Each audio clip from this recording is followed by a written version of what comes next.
Hey, what's up mga idol? At kumusta pong lahat? It's me, Digong Pinoy. Nagbabalik po mga idol. Tara, panoorin natin ang si Kikay Vlogs mga idol. What the fuck? Na tumira na naman sa mga kanyang mga basher daw. O bakit magbuot daw sa kanya na seaman at pulis ang kanyang gusto.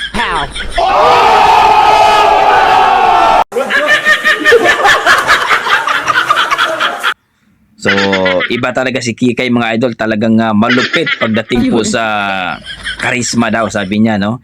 Pulis daw talaga at saka seaman ang iyang gusto. Tara, panurin natin mga idol.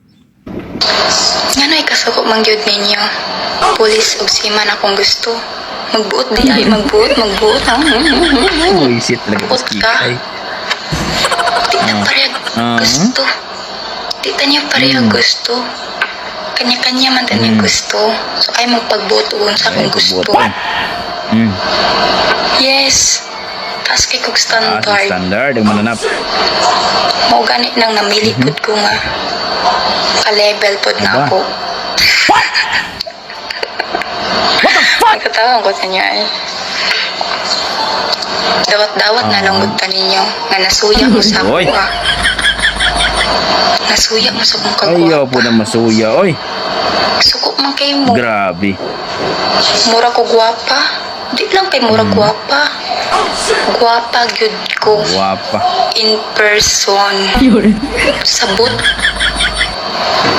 Sabot. So dito mga idol, wala namang problema kung etong si Kikay gustong-gusto niya yung mga seaman at saka police, no? Kasi siyempre sa buhay ngayon, tapulan siguro na eh. Pero di naman siguro kasi OFW naman to. Siguro gusto niya talaga ng seaman at saka tawag dito, seaman at saka police. I think ang seaman natin bilong din ata sa sabi nila, ang seaman bilong yan sa construction worker daw eh, kasi hindi naman din alam kung anong trabaho ng seaman, no? May iba nagtitiltil ng mga tayaon, no? Sa to sa barko, kasi hindi natin alam mga idol, no? Hindi natin alam, kanya-kanya po ang trabaho sa seaman. So siguro dahil siguro sa laki ng sahod, siguro yun ang pinupunto ni Kikay.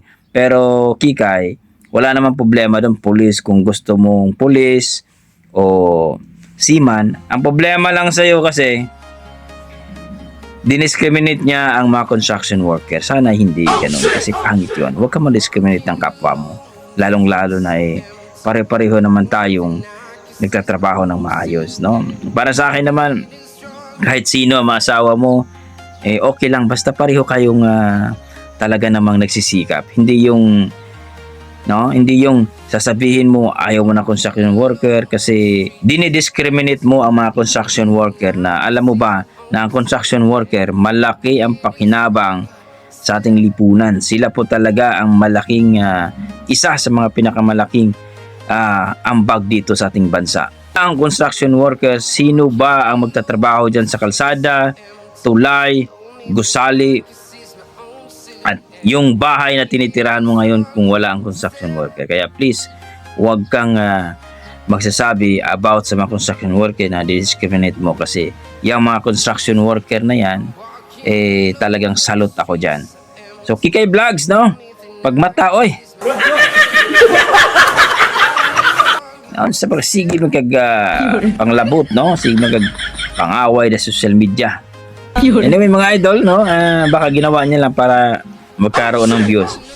Kayo mga idol, ano masasabi niyo dito? Police at saka seaman lang daw ang gusto ni Kikay. Ayaw din niya sa iba. Nako, Kikay, grabe ang standard niya.